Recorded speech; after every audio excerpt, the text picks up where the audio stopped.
next speaker, Dr. Aruna Pandey, Head Knowledge and Research Center, Indian School of Development Management.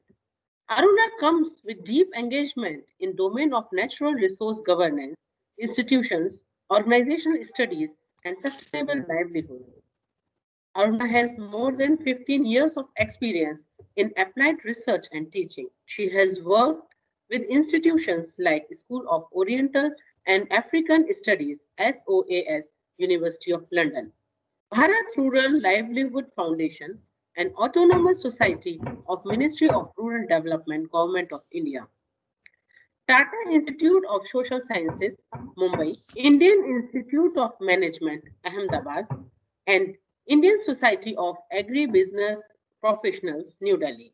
On multiple projects, on multiple projects supported by or in partnership with institutions like IDRC, UNDP, UNEP, InfoDev, UNV, etc. Aruna's research lies at the intersection between environmental governance, political ecology, cultural studies, and organizational studies.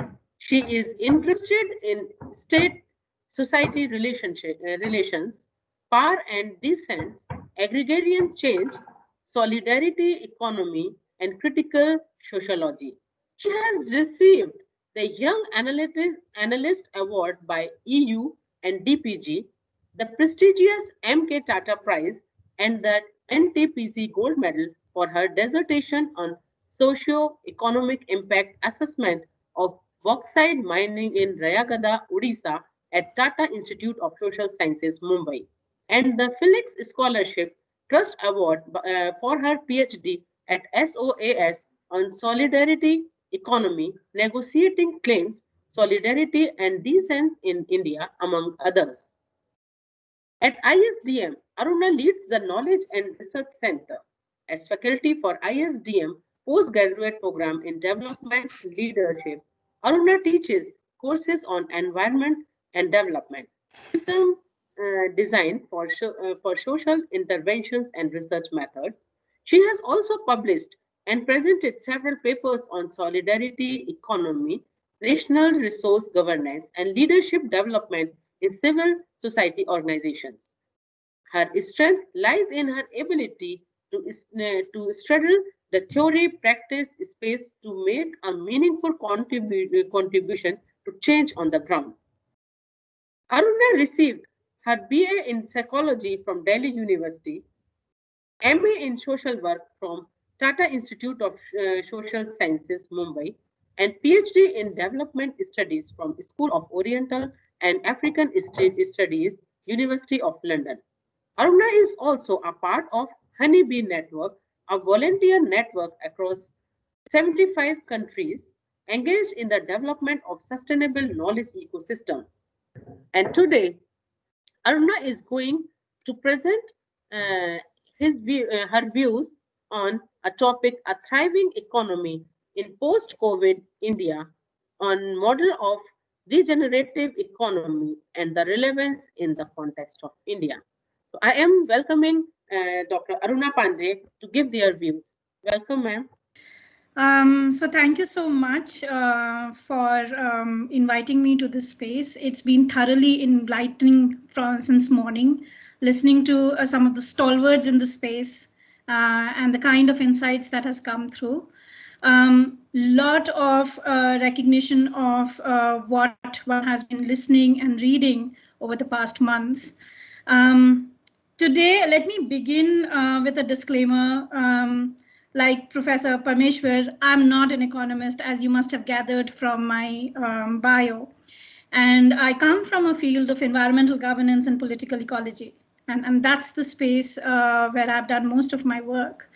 But, as you would gather, for anyone who works on environmental governance or political ecology, we can't divorce ourselves from the economy. And that's in the relation of that is how I'm going to look at today's presentation and the discussion.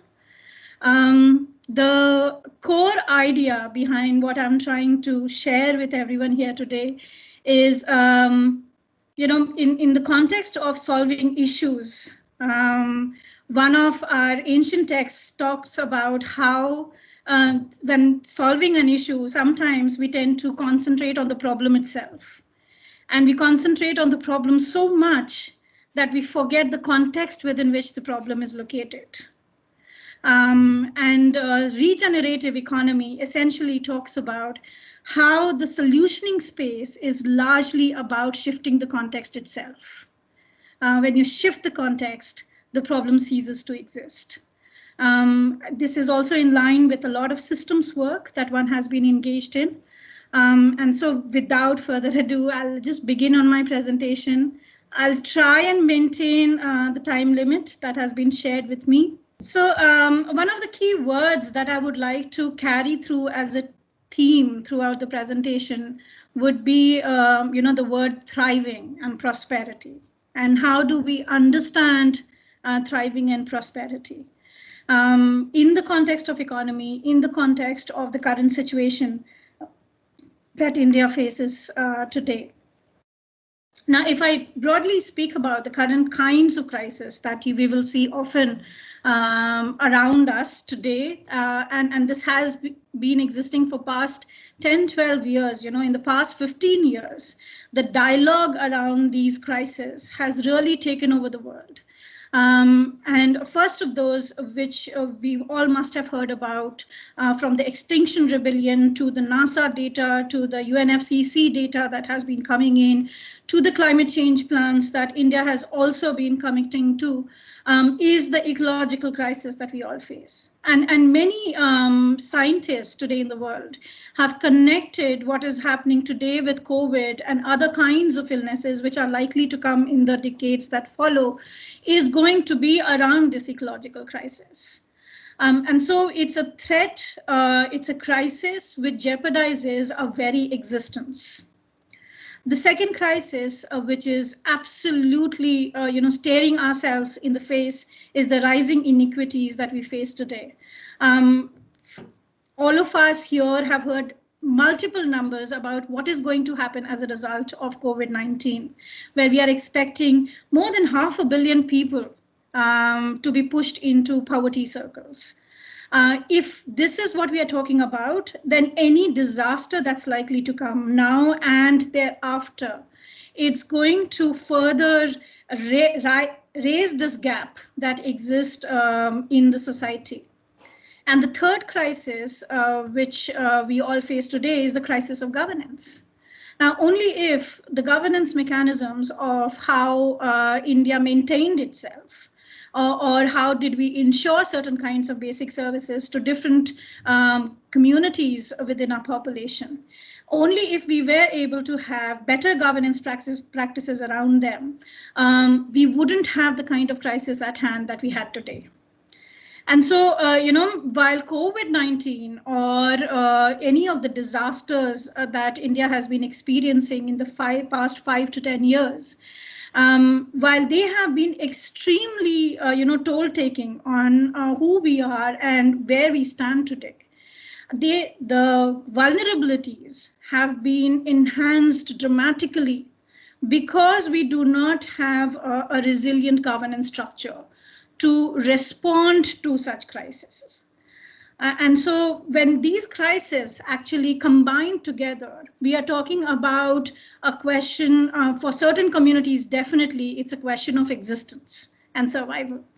And for others, like we've heard, the speakers before, for others, it's more of, trying to make life happen. So for you and I, probably, it's not as much of a difference as for somebody who had to really give up their sources of livelihoods to actually suffer in terms of not being able to access basic services of food, education, health.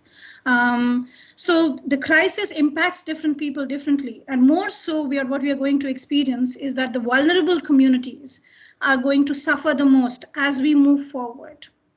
Now, in this context, a lot of figures have really been given out by the speakers since morning, and without getting into, a space where I'm repeating myself, what one would really like to point out is that in the context of the current economy, one of the biggest challenges that we are currently facing or likely to face in the months to come is that of a skill atrophy. Because the economy is shifting, because the society is shifting, because the education system is shifting, a lot of people who were skilled in a certain way would have to rejig or re-understand their own value and worth to fit into the current system. And to give you an example of this, when we look at a study which was done by FICCI, early this year, they are talking about, almost 87% of the MSME sector is not foreseeing a future of returning back to the existing strength. And so they're looking at alternatives. In fact, Indian businesses, which are in the range of medium to large size, they are reporting, 60% of them are reporting that they would have impact on their supply chains. And the most natural solution that some of these businesses are going to is looking at revamping their own supply chains. Right? And a lot of digitization is happening in the process of rejigging their supply chains. Now, when digitization happens, it requires a certain kind of skill throughout the supply chain. And is India really ready for it? Especially the vulnerable population that we are talking about. Are they ready for coping with such a change in skills and abilities? And that's a question that is staring at us in face. The second piece, which is absolutely critical and which has been pointed out by other speakers as well, is the kind of job losses that have been happening and are expected. We did a study in the last 2 months in the rural India, and we looked at what is happening to livelihood options into rural population in 12 different states of the country. And what we found was that more than 63% people are saying that they have little or no hope of going back to the jobs that they actually had, before the lockdown. And so that means that, there is increased pressure, like Dr. Sain was also mentioning, on the state governments, on the civil society organizations to reimagine livelihoods in rural India. And what will these, reimagined livelihoods really look like? Insight that came forward from the same study was that if we look at job precarity, right, in terms of security and vulnerability in jobs that the same population faces. Incidentally, people who were agricultural laborers or laborers who were already residing in rural areas, they were a little more confident about what they were doing. And they were a little more confident about getting back to jobs because they felt that Narega is definitely going to be there, whatever happens, right? So there was a certain sense of security that existed in that group. But we then did a profiling of who are these people, right? What is their education level? And the disaggregated data says that, almost 30% of them were actually people who had had some kind of an education up to 12th standard or even until undergrads. So the problem is that in rural India, when it comes to diversification of livelihoods, the only space which is able to provide that job security is a government job or Narega, right? And if these are the only two options, then what happens to some of the higher order skilled people who are available in the rural area or have back migrated now, reverse migrated? What happens to them? What are the kind of opportunities that one can actually create for them? And these are some of the questions which are live questions for organizations who are looking at rural economy, who are looking at creating safety nets for vulnerable populations on the ground and state governments. Now, one of the key things that we learn when we are looking at environment and how the human population has evolved over generations.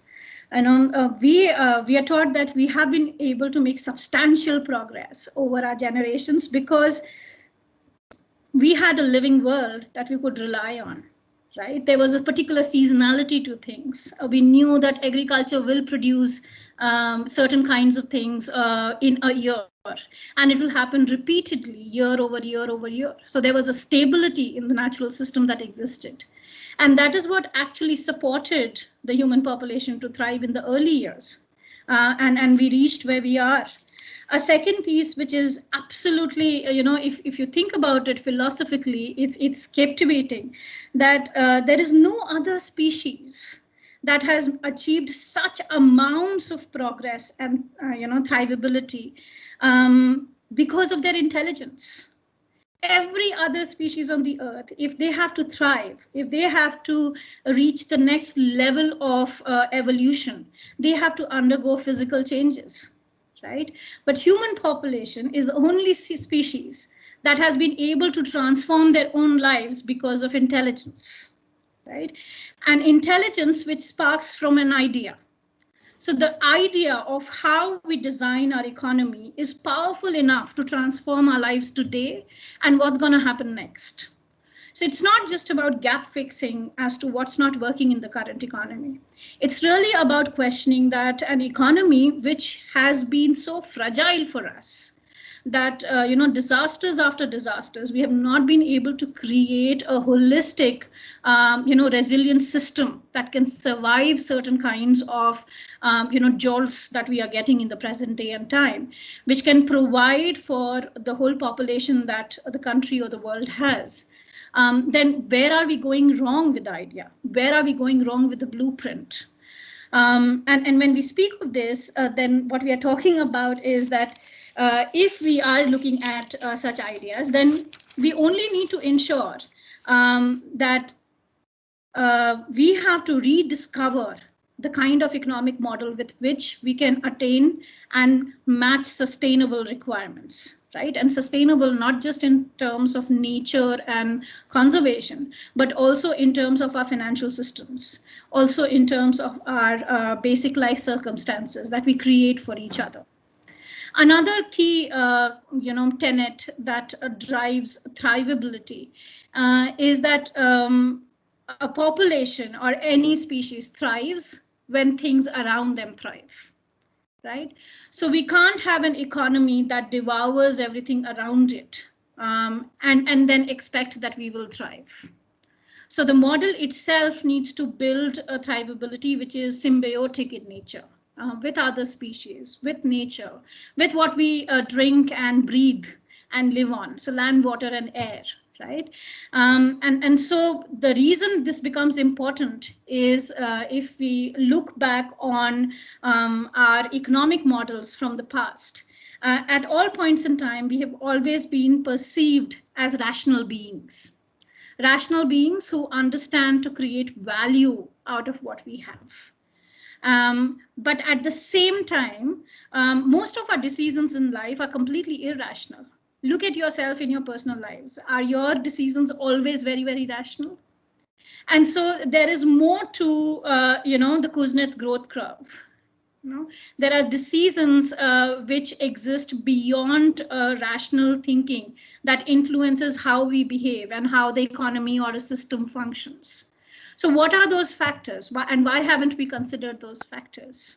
So I'm a very visual person, when I start thinking, and one of the key things that came to my mind when one was thinking of it, and one of my close colleagues that I have worked with previously, Kate Raworth, who's based in Oxford, when we spoke about it, one of the key things that came out was that Kate talks about how we are influenced by what we see.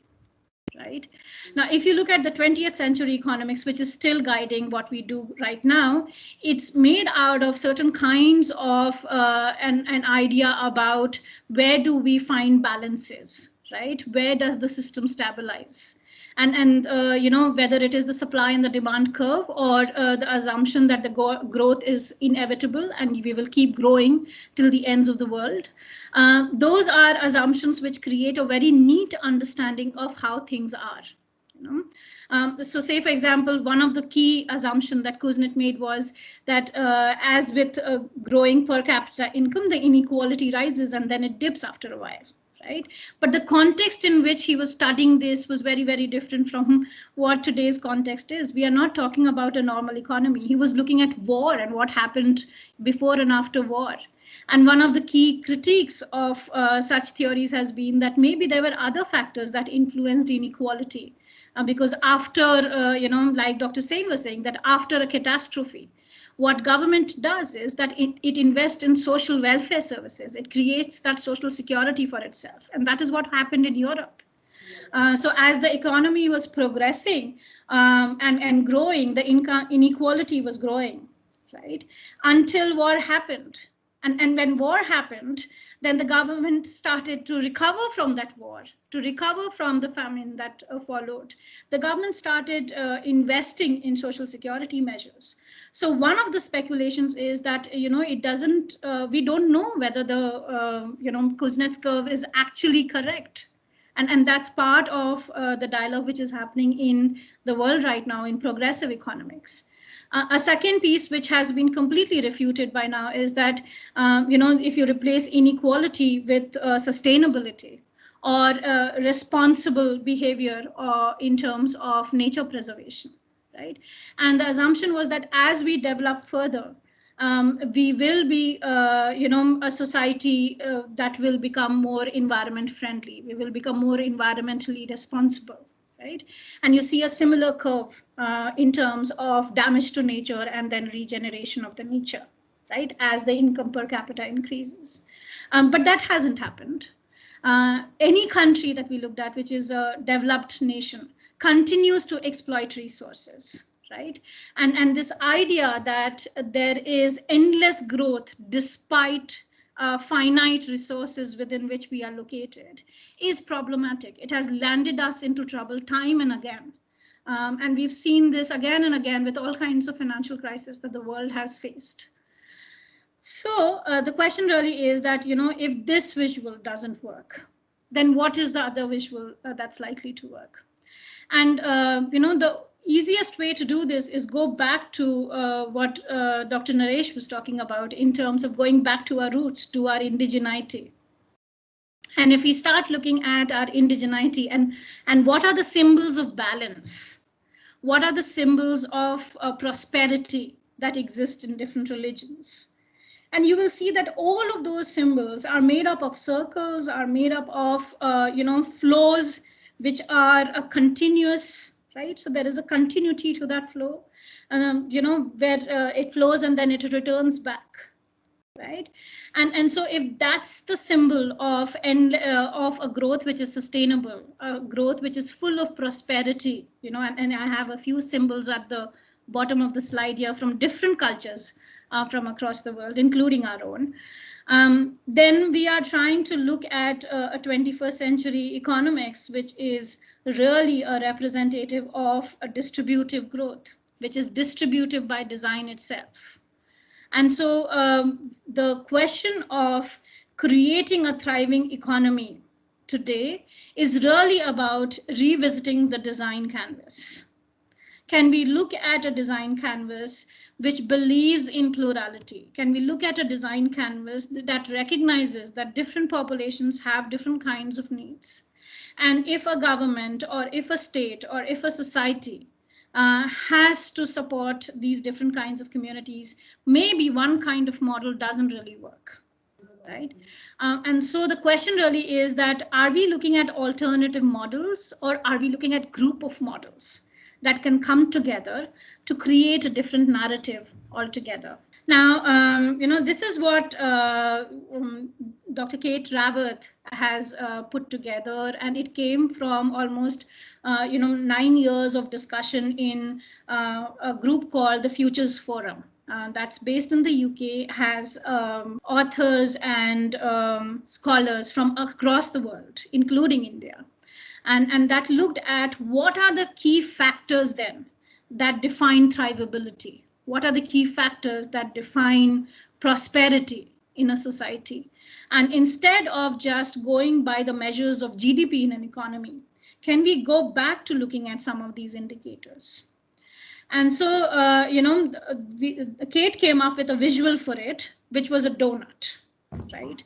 One donut, which is really healthy and that really works for us. And if you look at the donut itself, which is the green ring here on the slide, the inside of the ring is the social foundation. And it represents the kind of basic services, the kind of provisions that a community or a population would need to stay healthy, to stay in a space of well-being. Right? And as long as the social foundations are in place, the inequities and the vulnerabilities get reduced. The population becomes much more resilient in being able to take care of itself in times of adversity and crisis. The outer rim is the ecological ceiling. And we've known for long now that there is an ecological ceiling to how much we can exploit and how we can exploit.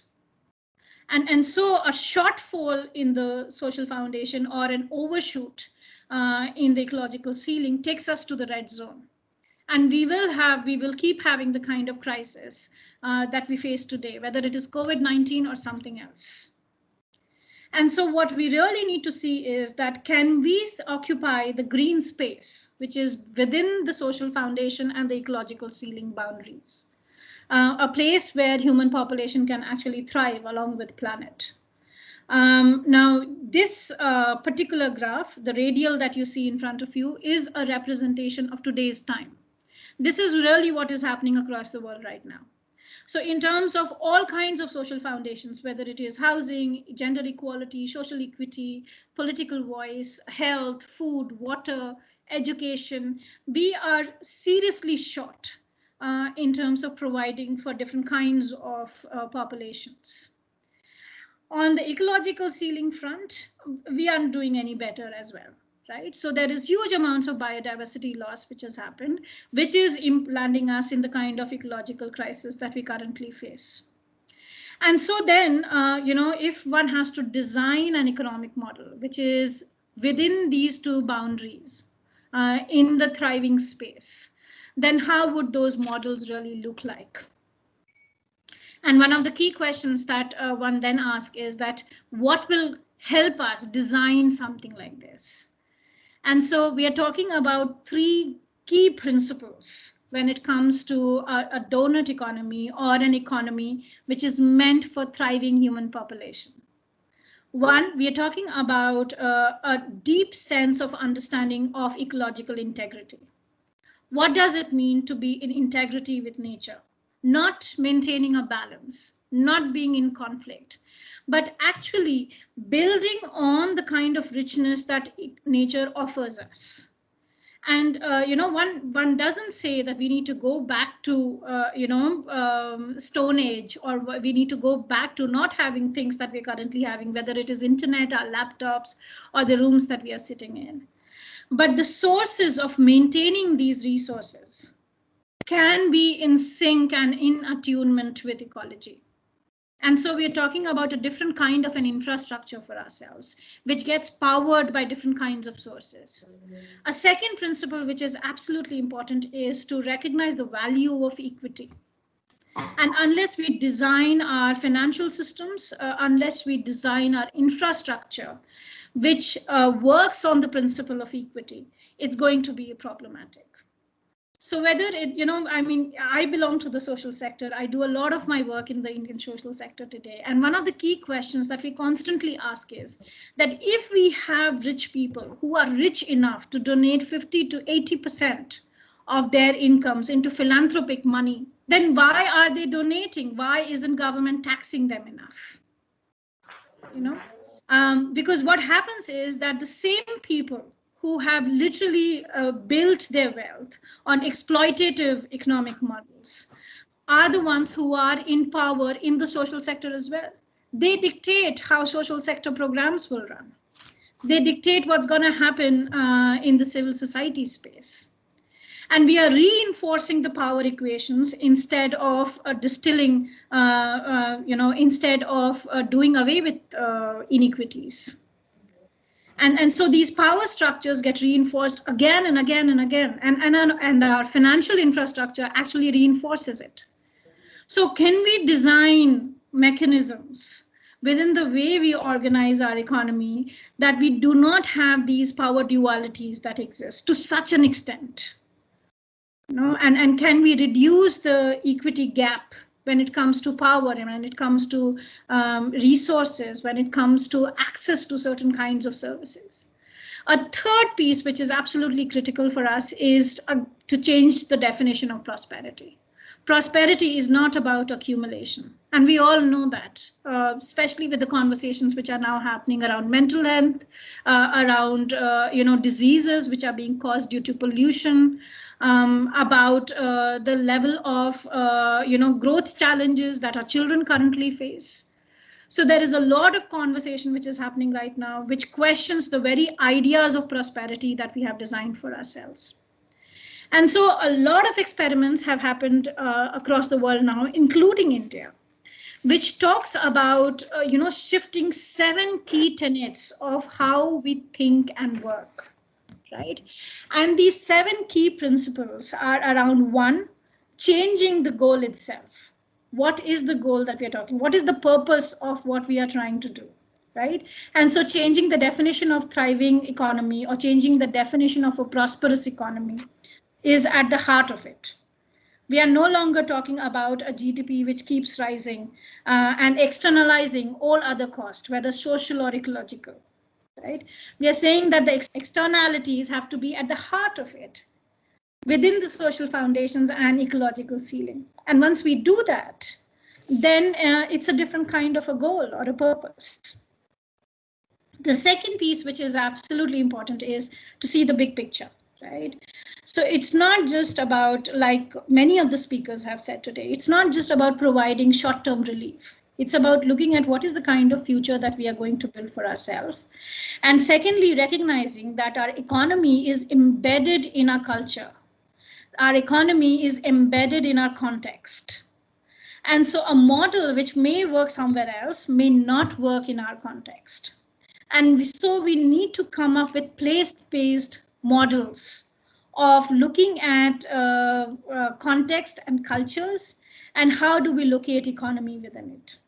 A third piece, which is absolutely critical, is looking at nurturing the human nature, right? We are no longer just a rational economic man. We were never a rational economic man or human. Right? We are all social animals. We believe in social adaptability, and we've done that time and again for ourselves. And the months that we have witnessed from March until now prove it more than anything else.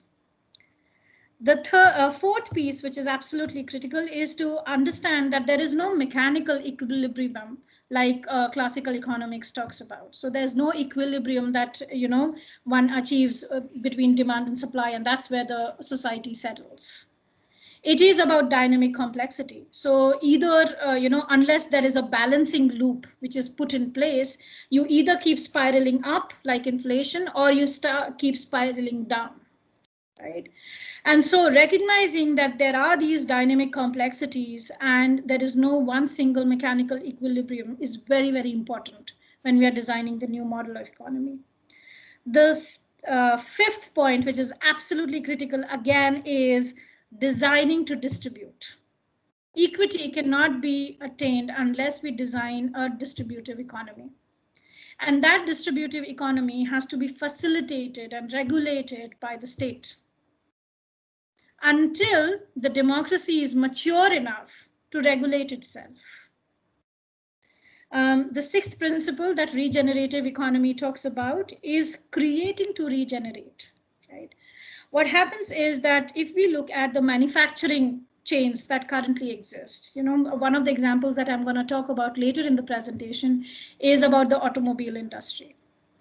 So we look at manufacturing supply chains, right? Wherein you have supply chains organized to create a final product.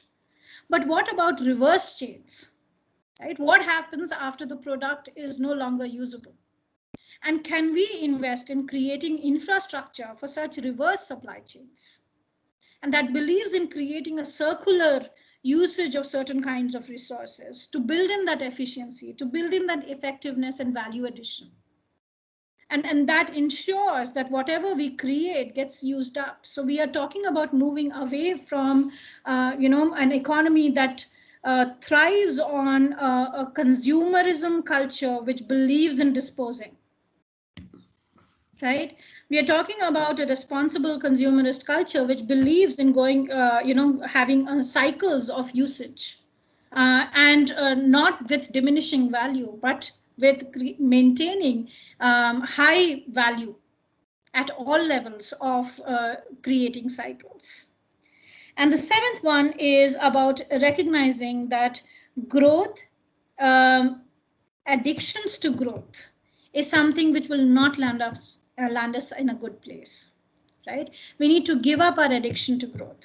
We need to recognize that all living forms on this earth grow to a certain age and thereafter they mature. It's true for humans, it's true for any species that you see around you, it's true for any natural phenomena that you see around you.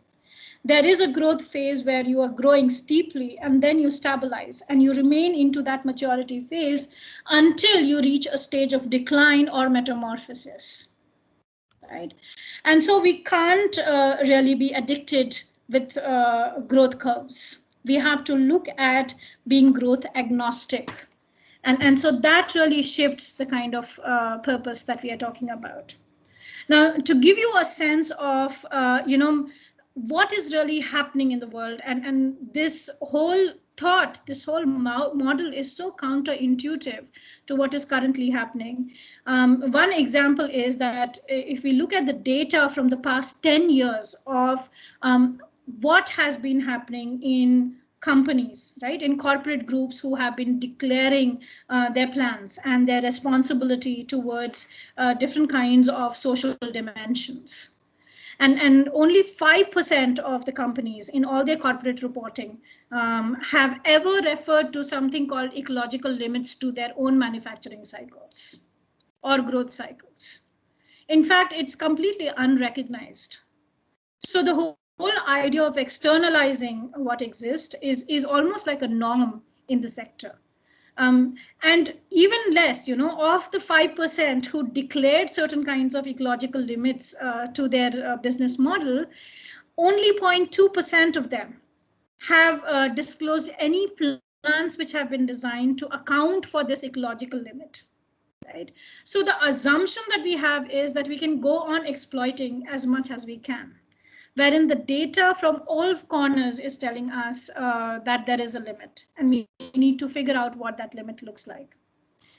And so, to wrap up the conceptual piece, we are really talking about a shift which looks at the paradoxes very differently, right? We are talking about a shift in the way we understand ourselves, the way we connect as individuals, communities, and society to the external world within which we are located in. And unless we explore this place of harmony, it's going to be extremely tragic for us to keep experiencing something like this. I teach environment and development at ISDM, and I had also taught it at SOAS. And one of the key things that we talk about is, if you look at the recent climate data, post-COVID economic regeneration or not, in the next 13 years, we are heading towards a real meltdown where our survival might be in question itself, right? So instead of seeing the COVID scenario, it is a problem and it has created vast amount of crisis for extremely vulnerable population. But it's also an opportunity for us to rejig how our economy is currently structured. Because we have to think for solutions right now from scratch. And so if rural economy has to be rebuilt, if people have to be provided with livelihood options, then why can't those livelihood options be in sync with the safe and just space for humanity? Right? And so we are looking at design questions at a time when it's absolutely possible. And one is not looking at as the existing model and the donut as being completely opposite to each other, right? And I'll get to how we are talking about this shift. So to just capture what we have spoken so far, we are saying that from a rational economic man, we are looking to shift towards a social adaptable human. And what it means in terms of our own behaviors is that we are moving from self-interest to more of social reciprocating. We are moving from fixed preferences for certain ideas to shifting to ideas of justice and equity and compassion for each other. From being isolated in our own world and the little worlds that we've created for ourselves, we are looking at celebrating interdependencies, recognizing that you and I are interdependent and my thrivability is tied to yours. Unless you thrive, I can't thrive. From moving into a space which is about getting the work done, work hating. Almost, most of us go through, in the social sector at least, we often call it burnout. And especially the moment you hit 10 years, 12 years, I've been in the sector for 15 years now, burnout is the most common term that we hear in the sector. So can we move from a space of work hating to purpose seeking, wherein our own alignment, our own prosperity is aligned with the kind of economic structures, the kind of world that we are trying to create for ourselves.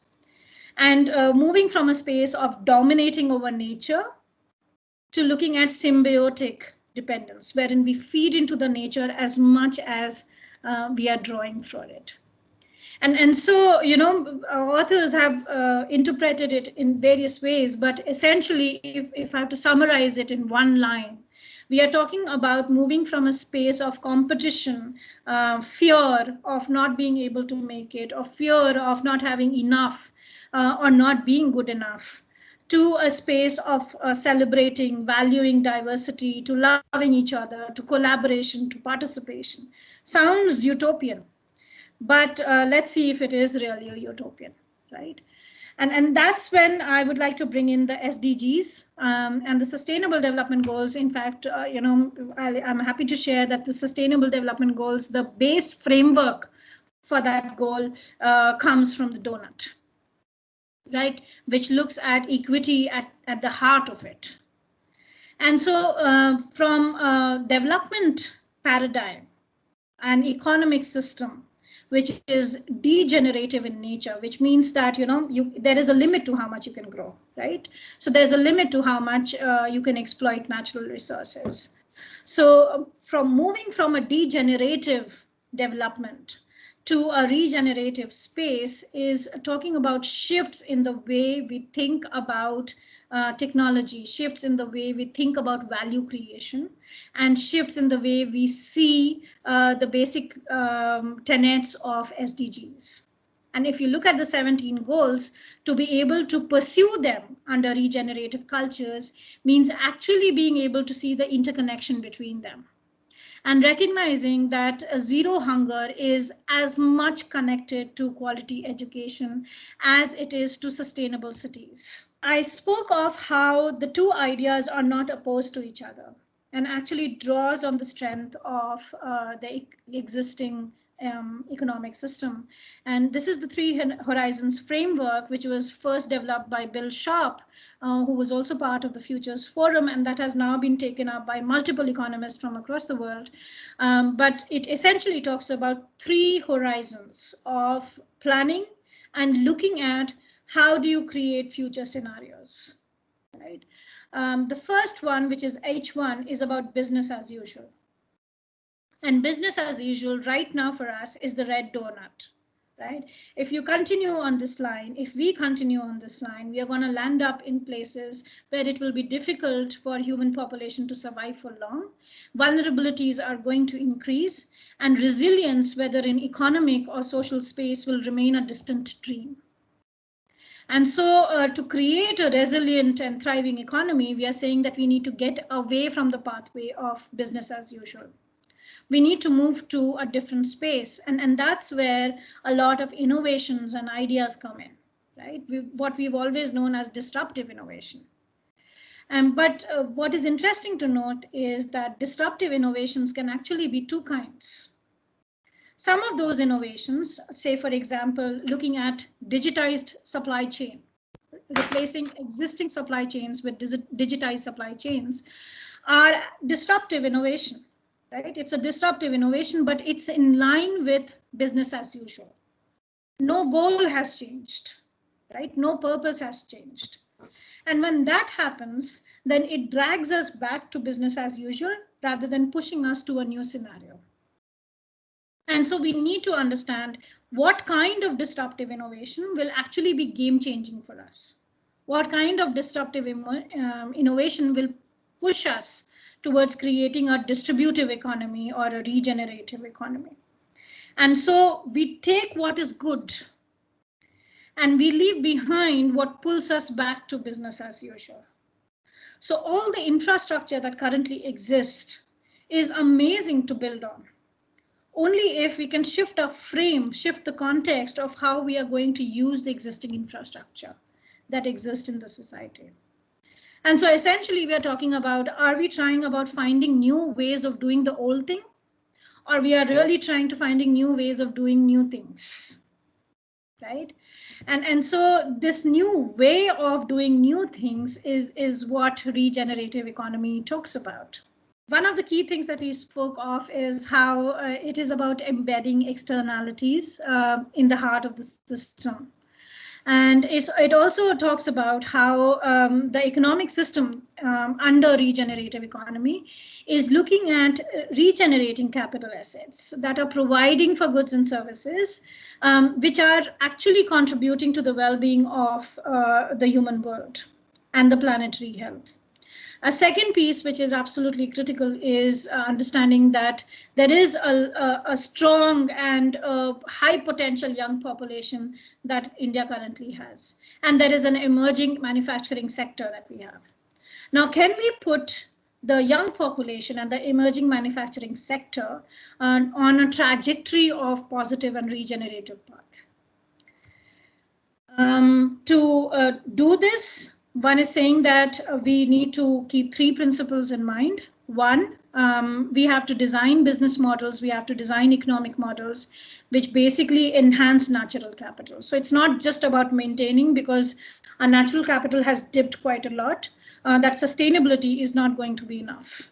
We are talking about regeneration now, which means that we have to increase the stock flows that exist in nature to be able to have a perpetuating system of the economy.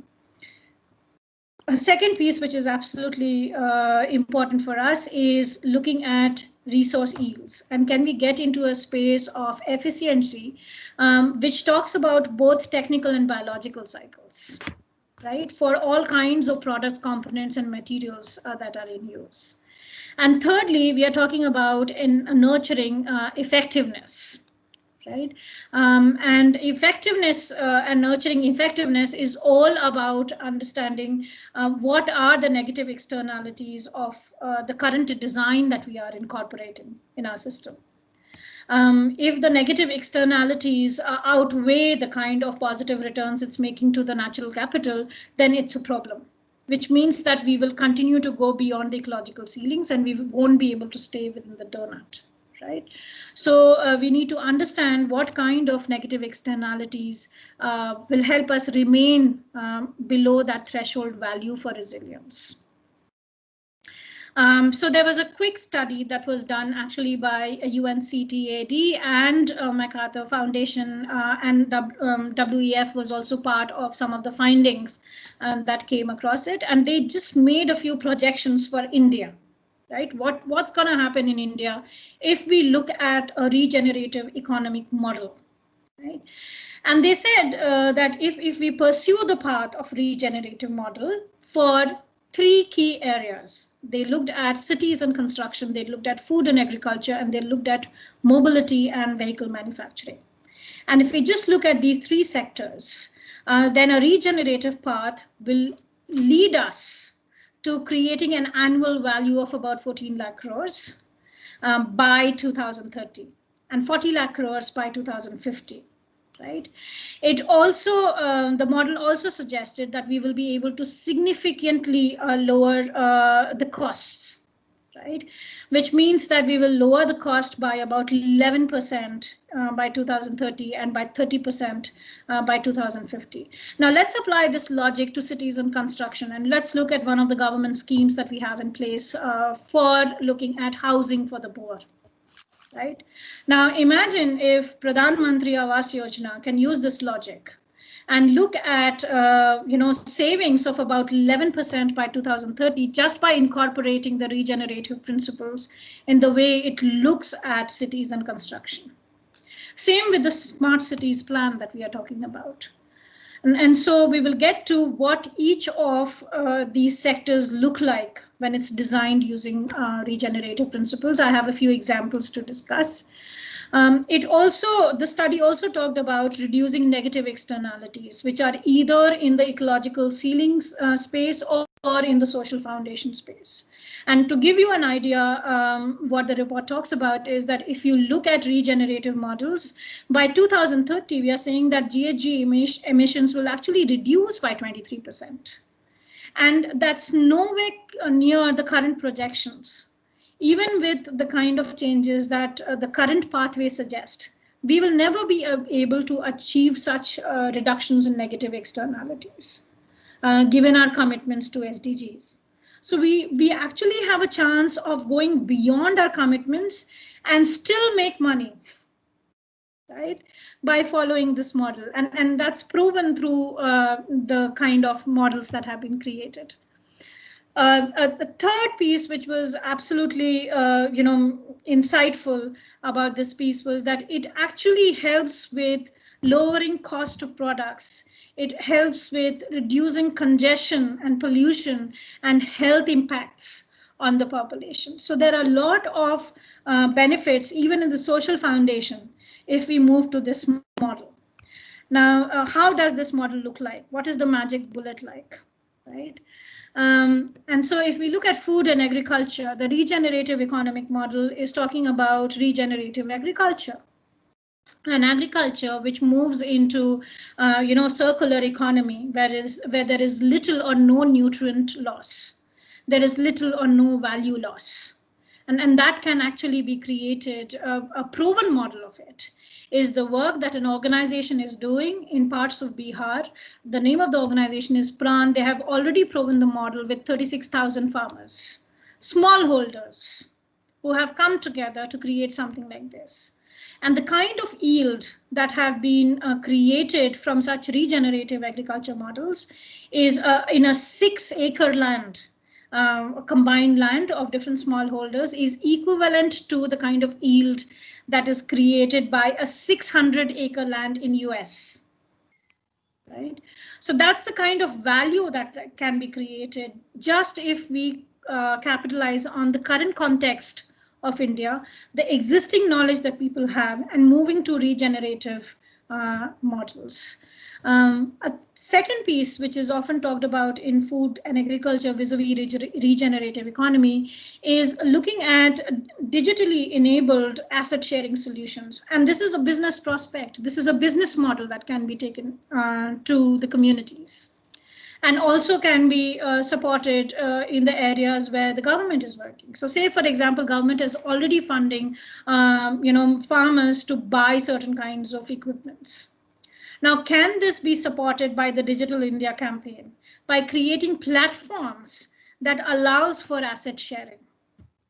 By creating platforms that looks at modular solutions for storage and transport, by creating platforms that looks at knowledge sharing across communities and countries when it comes to food production. So, some of these examples that I just listed as to can we do this and can we do that, these are tried and tested even within the country at smaller scale. And so the proof of concept is there. It's up to the government, up to the markets now to actually scale it up.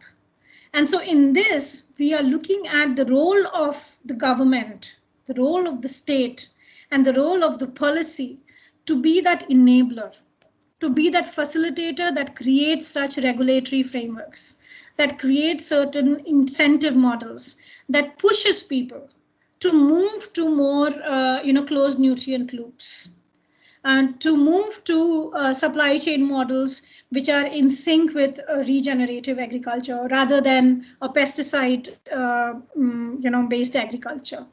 So those are, the facilitative role that the state needs to play right now, more than actually getting into the shoes of what the market or the civil society organizations need to do.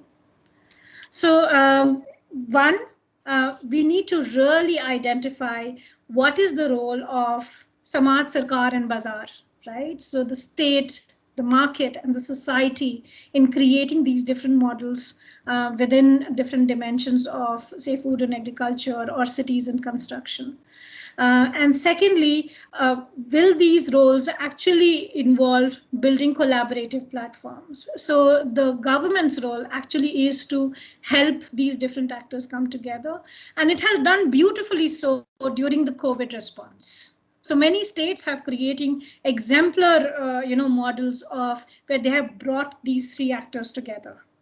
And can these be, nurtured? Can these be capitalized on for building different kinds of rural economy models or different kinds of urbanization models for ourselves? I'll move to the next one, being cognizant of time. About mobility and vehicle manufacturing, I'll directly get to some of the data that will help us. Now, currently, only 2% of the Indian population actually owns a car. And we are expecting that this demand is going to triple in the coming years. And so we are looking at designing of mobility systems which are highly biased towards mass transit. Right, and in many ways, the government has been trying to do that with the metros and different kinds of, public transport systems which have been put in place. But the problem is that these need to be built to a level where a certain kind of a population feels comfortable and safe and convenient to travel in it. And so for doing that, there needs to be a certain kind of messaging that needs to go out, right? And that messaging has to be both in terms of incentivizing mass transit, but also de-incentivizing, private transport. And unless that goes hand in hand, it's very difficult for the population to shift to mass transit systems. Secondly, if such mass transit models are actually adopted by the country, given the current infrastructure and the current pathway of yearly development that's happening in this domain, we are looking at actually reducing the vehicular presence and the total travel, or the, say for example, the ecological footprint by almost 38%. And that's one of the biggest sources of pollution in today's world. Right? But what happens to the manufacturing industry, for example? And that's where the reverse cycle infrastructure becomes very, very important. Can we relook at one, creating automobile industry which looks at vehicles which are not fossil fuel vehicles, move to renewable sources? And secondly, design reverse cycle infrastructure, which actually permits the industry to make the most of both cycles. Right? Similarly, can the digital infrastructure, which is now coming up so boldly in post-COVID world, can it look at door-to-door transport systems, which enables one to map their travel across different mass transit systems? And many of the developed nations already have it. So it's not something new that we are trying to create. We just have to adapt it to our context.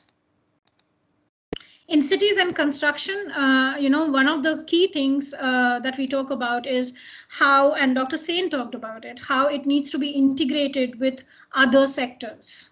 Right. And because we are talking about mobility and vehicular manufacturing and cities and construction, the easiest way for developing a place-based model is integrate these both, because they create a certain kind of a lifestyle scenario, which by default is going to be, ecologically in integrity. So can we look at combining these two sectors and creating models of smart cities, which looks at integrating different kinds of services and sectors, be it transport and mobility, be it water and sanitation, be it waste services, or be it urban food production. And if these get integrated in cities and construction, plans, all the building codes and that are getting revised right now, then there is a whole new possibility of a different kind of an industry that can be taken forward. And these were some of the recommendations that were made in the Stern Committee review report way back in 2012. So the ideas have existed for long. I think now what's happening is that we are looking at small bright spots of these kinds of models which are coming up. What I would say lastly is, when we say rethinking value creation, then what are the core measures that the government can really take? And one of the key measures that I've spoken about is creating collaborative platforms for such regenerative models to exist. So it's not just about responsible businesses or producer companies or cooperatives who have to build on regenerative models. Can we not incentivize businesses to do this? And can large scale businesses, which are giants in the existing economy, be incentivized to do things like this? Second being that we need to create the infrastructure. So if we are increasing our expenditures, or if we are increasing our capital expenditures, can we look at creating supply chains which are by default sustainable in nature? Can we look at infrastructure that promotes a certain kind of business models, a certain kind of job security for different populations that are currently in the vulnerable zone? Third being that can we incentivize medium and long-term value creation? For too long, all incentives have been associated with short-term value creation, which comes with the way the market is structured. But can we look at cross-functional collaborations across different industries, wherein we are looking at medium and long-term value creation, whether it is in terms of natural capital or it is in terms of maintaining certain kinds of social foundations. Fourthly, if we are looking at innovating new models or new products which are on the lines of regeneration, then can we incentivize open source information? For too long, we've held what's our own. And so if we can create a culture which inherently believes in collaboration, which believes in sharing knowledge and information, the first hurdle is already crossed. Fifthly, if we are looking at regulatory frameworks, can we look at regulatory frameworks within and across sectors, which is enabling multi-stakeholder collaborations? So there are proxy barriers which are usually, so say for one of the key proxy barriers for a renewable sector to come together with the energy sector has been, for long it was, now slowly it's dissipating, but the no incentive actually to move to regenerative models, right? The oil lobby and the fossil fuel lobby was so strong that the whole renewable energy space was absolutely restricted and continues to be restricted in many ways. And so can we remove these proxy barriers that exist, which is not about doing nothing, but which is actively, de-incentivizing certain kinds of frameworks and models that exist, so that we are, not celebrating, for example, what's happening with the fossil fuels. And can we really look at, shifting to more renewable energy? Lastly, we are looking at, the whole piece, what I spoke about, started with a paradigm shift in the way we think, the way we imagine our world, the way we imagine our economy. And for that, what we really need to talk about is how are we shifting the education system? So can we really create our learners, whether it's our administrative officers, so the IAS Academy, or we are looking at politicians, or we are looking at business leaders, or we are talking about leaders in various influential policy spaces. Can we create an education system for the young and the old, which pushes them to think in terms of systems, to think of economy not in isolation with everything else, but actually something that brings together, that recognizes that calling them externalities is not enough, because beyond a point, we won't be able to survive in any case. And so lastly, what one is saying is that, when we look at the economy and the way economy gets structured, it's not really just about maintaining balance with the natural world, or it's not about just maintaining balance with what exists in terms of basic services for everybody. It's really about creating that attunement. It's that dance of harmony that needs to be explored and designed for. And one recognizes that this shift cannot happen overnight. And so what's important is to recognize that it is a space of pluriverse, right? There are multiple verses that exist. And so while there is one world of a certain kind of an economic model which benefits a certain kind of a population, there is a need for different kinds of models which are meant to support, nurture, and build capacities of populations which are located in a different world altogether, which gets impacted by such disasters or a crisis like COVID-19 very differently from the capitalist world that currently exists. I'll stop here. Thank you so much for listening so patiently. I know I overshot my time, so apologies for that. Thank you very much, Dr. Aruna. You have focused on the thriving of the economic, and also you have focused on the ecology, equity, prosperity, and you highlighted how the sustainable development goals and to be degenerative development to regenerative development. And I think that it will be a very helpful to our listeners. Thank you very much.